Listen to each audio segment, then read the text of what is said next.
Hello and welcome to Ringtalk, episode 145. We're a man down. Goodwin's gone lame again. Junior Goodwin. He's always lame. Always lame, isn't If he? he was a horse, he'd be retired. Honestly, how many sick notes does that boy have? Eh? Considering how old we are. And we We just are? keep going. We keep where I am, and I keep going. And The youngster. my son has not got the right DNA. Honestly, isn't it? Yeah. So, how are you doing, Steve, anyway? I'm good, mate. I'm very good. So we're starting this week for the first lot of the Goodwin shows for 2023. We got 4 cards in 4 weeks. Starting this week, the 4th of March coming up. But before we do that, we need to recap on our predictions league. Obviously, we did have some emails saying what was the fight last week. We didn't do one last week because we didn't do a ring talk. But we're 2 weeks in the prediction league. Better week for us last week? Or week before? Yeah, well, we got it right. So did John Bailey, though. Yeah, John Bailey. John Bailey's the man to catch. Yeah. And I think we're looking at the prediction league now. You can see that John's got it right 2 out of 2 times. Yeah, 2 out of 2 times. John Bailey's sitting on 6 points, so he's sitting above. So obviously the competition is they've got to beat all of us to be able to win VIP tickets to India, and it ends in July, isn't it, is when we said it was. In a moment, we've got John Bailey and Stephen Tiffin sits on 4 points as well, so he got... We're gunning for them. We're gunning for them. So it was a better week for us, so we have pulled a little bit closer, which was good, because it was embarrassing after week 1 that all 3 of us got it wrong. But it is. But so again, just to remind everyone, if they want to enter, info@goodwinboxing.co.uk. But there's no fight this week, obviously. There's no fight this week, so we're not doing one that we're putting up this week. But if you do want to enter, make sure info@goodwinboxing.co.uk. You need to send your predictions in there. But there will be there's no TV shows this week. Yep, no TV shows. No point in doing a fight that nobody knows or can't make a good prediction on it. But yeah, John Bailey's running out in front. So well done, John, but it's a marathon. Only week 2. Yeah. It's only week 2. So looking forward to the show this weekend. So we do shows in blocks. We got 4 in 4 weeks. We got some smaller ones, some prospect shows we like to call it, and we've got some bigger ones. The 11th of March is So we got the Box Mania 11th of March, which is, and you'll see about it next week, is in my opinion the best small hall show in the last 12 months in the UK in terms of depth of competitiveness of fights. There are 10 fights. 5 of which are true 50-50s, that if the bookmaker was pricing up, they'd be close to the even money fight. Now, when you have a card like that, that is unique in boxing. So I would strongly say to you, if there's a card you want to go to this year, small hall, and you're in London, go the 11th of March. Ringsides are basically as good as sold out. I was going to say that we've got less than 10 ringsides. There's probably only 50 standard tickets left. This show is going to be a sellout. Yep. Do not miss the 11th of March. And I'm being honest, that show is just amazing. It's the show that I'm looking forward to. I'd rather go to that than a stadium show. But that's for next week. This week we have a prospect show. But heading on the rest of them very quickly, the highlights of them. 25th of March, we see the return of Linus Udofia. Yep. Former British title contender. We just need to get him back in the ring. You may wonder why he's on a small hall show. I'll explain that more the week of the fight, but it's probably only going to be a one-off. So for those of you that want to see the Linus Udofia, who's an exceptional talent, will be British champion and beyond, that's the 25th. And on the 18th, we've got 2 amazing title fights where the rematch of Peter Merger against Ryan Walker for the Southern Area Super Bantamweight title takes place, alongside Dennis Denikajev's defence of the Southern Area Super Lightweight title, where he takes on Tom Ansell, a dangerous opponent. They are 2 amazing title fights. But we've got a lot to deal with, and the first show is our warm-up show, and I wouldn't profess anything else. No. It's where we're going to see some of the country's finest prospects take stage, and it's good for them to have their own day as well. Yeah, so it's a small card this weekend, so let's talk about that first of all. We've got 6 fights as we sit here today. We have seen, and we've talked about it time and time again, about cancellations, shows being pulled. We won't cancel the show. We're going to run the show with 6 fights. Which means that the promoter, who is Alan on this show, is going to lose a lot of money. Mm-hmm. But promoters that work with us understand that when they work alongside Goodwin Boxing, they have to stomach the downside as well as the upside. Mm-hmm. 9 out of 10 promoters out there would not run this show. No. They would cancel, and they'd say to the 6 fighters that are on there, sorry, can't make it pay, there's been too many pullouts. That is not acceptable in our opinion. Those 6 fighters have trained their nuts off for this. We need to honour and obligate and deliver what we promised. Never, do not cancel a show because of monetary issues. So again, we don't get enough credit for this. People say what they like, but we just continue to plough on. We do not cancel. There's been shows cancelled in recent weeks, recent months. There's shows cancelled ahead of us. We will not cancel. We run. And therefore, that's why these 6 young men get the opportunity to go under the lights at York all this Saturday. And that's something we're proud of as well. Yeah, absolutely. And some good talent on there as well. So it's, though no title fights, although sort of no main event per se, there is definitely some talent on display that you want to come and see. And it's sold pretty well. So it'll be interesting to see. So let's run through the card. I'll let you give the rundown. I know you like to G up your fighter. So Andre Santa, first of all, he's back out. Great talent. Great guy to work with. Just a proper throwback, old school, wants to fight anybody kind of boxer. I love Andre. Yeah. Right? I think that, and this tells you about the man, right? He sits there, he's 1-0, and his fight gets pulled in the last week, and he's a bantamweight, and he wants to fight. And the only other fight that was available to him was to fight a featherweight in Lewis Frimpong. Lewis Frimpong, super talented, now fights for the Southern area on the 11th. Andre, rather than sit out, said, I'll go in, I'll take my chance at a 50-50. We said to him, well, that's it, we really admire that, but we will really look after you and build you afterwards if it goes wrong. He went, he lost, he put up a really good fight, but he's come back since he's won, he goes again, and Andre Santa will be fighting and winning titles in 2023. Yeah. I've got the immense respect for him. He works really hard at his job. He trains hard. And Andre Santa, if you come and watch him, he's a real typical throwback, come forward fighter. He wears his heart on his sleeve and he gives it his all. He really is he is a fighter worth watching. And Andre Santa comes back. He fights Nabil Ahmed, and really it's Andre's fight en route to bigger things. We were considering doing a 6-rounder with him. Yeah. We decided in the end to do 1 more 4, so he's just doing a 4-rounder this week. Yeah. But then after this he steps up to 6, and Andre Santa will be a name on your lips in headlining shows end of this year, beginning of next. How far do you think he goes, Andre Santa? Sorry? How far do you think he gets? He walks through a Southern area at his weight. I think he probably wins an English. And then who knows? Then who knows? Excellent. So yeah, Andre Santa on the cards. It's good to have him on. Shir Khan, again, another bright prospect, 2-0. Excellent young lad, very respectful, very polite. He's had 2 fights. He had fought the same opponent twice. Fantastic work. Unfortunately, what happened to him on the last show, his opponent pulled out in the week of the fight. Yep. And he had to go and fight the same opponent again, which isn't ideal. But fair play to him. Stepped in, didn't care. Done the job, and he done the job better second time than he did first. Yeah, very much so. Yeah, very much. So I think he's very talented, and Shear again, titles at super featherweight. That division is not the strongest that there is. Realistically, I think we need another year, 18 months with him. But I would say back end of 24, he should be headlining shows, and there's no doubt about that. As long as he can keep the grind on and not lose. Like a lot of fighters, you don't realise, lose motivation at 5s and 6s and 4s, don't they? And they quit. Yeah. And if you can plough through that part of your career, he's definitely he's definitely somebody that's going to be fighting for titles at the back end of next year. So delighted with him. Frankie Story. Frankie Story's he's not one of ours. No, he's managed by Tony Peel. So thanks, Tony, for putting him on. Appreciate it.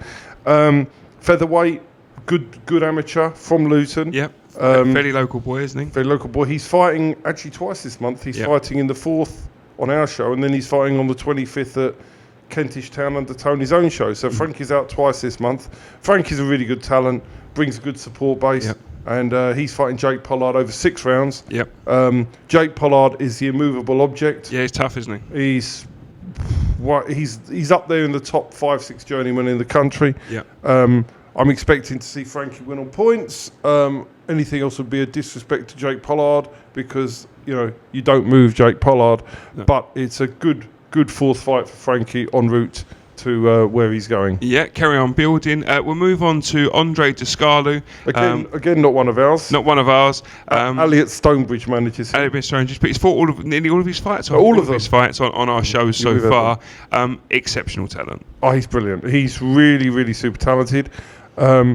Unfortunately, the big problem with Andre Descalu is people don't want to fight him. Yeah. And we've had to go to Bulgaria to get an opponent for him this time because, he's fought people like Robbie Chapman of this world and Harry Matthews. But what's been happening is people that are fighting him are then telling other journeymen, he's too much hard work, there's easier fights on the road. So he's very difficult to match. He's very, very talented, Andre. If we go back 3 years, 4 years, he'd be under a TV contract. I think you'd agree with that, right? Yeah, because absolutely. he's that good. But nowadays it's harder to get into the TV world and to get what we consider to be a contract worth signing because, as they used to say in politics, no deal is better than any deal, and or no deal is better than a bad deal, and that's really, I guess, what his manager is looking at. So he continues to build him because when you build a fighter like Andre on small hall and you get to a situation where he is wanted by everyone, then the wheels turn of who's in charge of the negotiations. Yeah. And Ali's a smart manager. He knows his stuff, and he will do that, and he will wait until he's got some power in negotiations rather than getting him a bad deal. Interesting. I just want to comment there. Something that's maybe not talked about. Journeymen we talk about all the time. They're the lifeblood of the sport. They do great in terms of that. There's a lack of them, unfortunately, but I don't think people realise that there's a conversation between journeymen to say avoid him. Matching's hard anyway. That's probably the biggest problem boxing faces at this period of time is matching fights. And then you've got obviously journeymen talk to each other, and then that removes even more possible opponents out of the equation. They all ring each other up when they're offered a fight and go, "How hard?" Which is understandable, right? You can understand why they do it because they're in power now. In the old days, they'd all be scratching for a fight. Yeah. Now they're deciding which fight they want to take. Sure. It's making the job of promoting unbelievably difficult. Yeah, matching's incredibly difficult, isn't it? It's incredibly difficult. So Andre Descalu, he's 4-0. He fights Julian Lilinov from Bulgaria. So it's a really good fight. I'm sure it will be Descalu will continue through his progression. Next one is Dean Gardner, again, not ours. Alec Wilkie. 2-1. He fights Justin Menzie. He lost his last fight to Jordan Granham. Yeah, Jordan Granham, yeah. And he's come down in weight from that. I mean, he's come down from basically middleweight to welterweight. Yeah. He was obviously fighting at the wrong weight, and Jordan was too big for him. Yeah. And Jordan's decent as well. Jordan, do you know what I mean? Listen, if you go in with Jordan and you show weakness, he's going to capitalise on it. Absolutely. If he's in the mood on the day. Yeah, I love that about Johnny as well. William Warburton used to be the same. Kevin McCauley used to have these ones that came that... they come and some days just didn't fancy it, would go through the motions almost, and then you'd have some that would come and just some days you just knew. It's like they had a row with the wife in the morning and decide, today I'm going to... I'm sure that's happened. But Dean, I remember Dean from his debut, he's come forward, very aggressive, good fan base, noisy. That would be an interesting fight because Justin Menzie's no mug. We know Justin Menzie from Southern Area challenger. So he's obviously been on the road for a little while now. But that will be a interesting fight, and I think Justin Menzie will potentially be up for that as well. So that's a really good fight. Then moving on to the final bout of the evening, Harry Webb. He plays on Paul Scaife. Yeah, Harry 7-1. He's undefeated since signing with us. Yep. And we're building Harry towards titles. He's nice kid, talented, nice family. And he's fighting. He's from Devon. Yep. And after this, he fights in Plymouth on April the 1st on a Jack Green card at Plymouth, which we'll talk more about that because Brad Pauls is going to be appearing on that. But Harry is. Done well to come from Devon, to bring the people all the way from Devon to your call. Fair play. Him and his dad Martin work so hard. They do. And he deserves every success that's going to come his way. And I'm sure there's going to be plenty of it. But they deserve it. They work really hard. They're really good people. And they're the sort of people, as we talk about management, that we like to work with. Yep. I mean, from a point of view of management, which, our success is second to none, as everybody knows. But for me, it doesn't matter if I don't if I don't feel the people are the right sort of people, I don't want to manage them. Sure. And I think we know that, don't we? That's an important distinction. We don't take on everybody. You have to make sure that and that's the right thing. You want to make sure you get the right feeling with the person, make sure you're on the same page, everybody's putting in the same direction. And let's move on to that. Obviously, management. Obviously, I know you've been putting out a bit, obviously, now for management. I know you've been back on the on the marketing side and putting a bit more out. Well, I think people forget what we do and how different we are. And sometimes we don't put as much out as we should. It's a thing on us. I think what you get fed up with, you get people saying to us, the problem with boxing, one of the problems with boxing, and we don't do this, is people just slate everybody else off. Yeah. And if they haven't got anything to say that's true, they just make it up. Sure. And in the end, you hear stuff that's being said, and it's totally false. One of the most recent ones was somebody told one of our boxers that, you remember the show that was cancelled because the ambulance was ill-equipped? Yep. Somebody told a boxer, don't sign with them. They cancelled the show on the day because they were making no money and sent everybody home unpaid. We paid everybody, despite the fact we lost a fortune. Yep. Everybody got paid, and it wasn't cancelled because of us. Why does somebody have to? And everybody got paid in full, and they didn't have to under the terms of the rules. No, and the point was, we did the right thing, and somebody tries to lie about us. Yeah. We know who said it, and of course that means that we don't deal with that person. I'm going to ask you a question now. And I haven't prepared you for this, so I'd be interested to see what you think about this.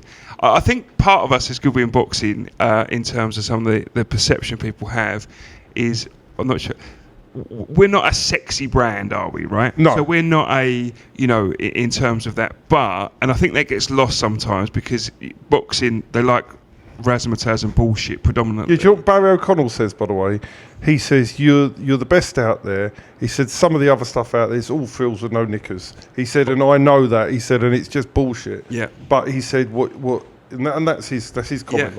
Yeah, absolutely. I think sometimes we're not a sexy brand. Look, you have a very successful financial services business. So I understand we're not the sexiest brand out there.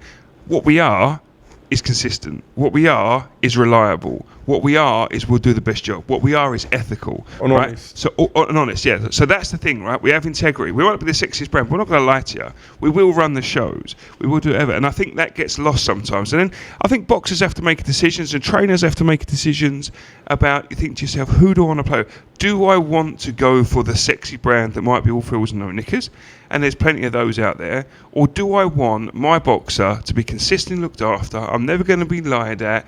I'm never going to be lied to. Do you know what I mean? I'm never going to. They're going to get the title opportunities. They're going to win them. They're going to get the right money when they get to the top. Yeah. They're not going to be charged crazy fees. They're not going to be sliced off the top in terms of fees. Mm-hmm. They're going to get every penny they deserve. Absolutely. That's what we're here for. But if somebody wants a sexy brand, and what happens, and there's some fighters I could talk, I'm never going to mention names, there's some fighters that have opted for a sexy brand, and I'm telling you, I'll give you a list of them, that if they were put under a lie detector test now, they would sit there and go, what a fuck up we've made. Yeah, absolutely. And that's the thing. So we're solid, not sexy. I think that should be the... I'd rather... absolutely. That's what my wife says about me. She doesn't say you're solid. No, maybe not. I just wanted to make that point. I know I hadn't prepared you for it. So we've got no prediction for the Predictions League this week. Tickets for this weekend are still available. You can get them from goodwinboxing.co.uk or speak to any of the boxers that is on the card. I think we've wrapped up most things looking ahead. We've obviously got a Ringtalk next week. We'll review Boxmania 4, which is the 11th of March, which is the mega show things. We'll preview that next week. And I'm sure we'll have a Predictions Week fight next week. Oh, we will do, next week. So keep tuned for that. Thank you for joining us. Any questions, as normal, get in contact with Steve, myself, or Goodwin Boxing online, and we'll try to answer them for you. Thank you very much, and we'll catch you again next week.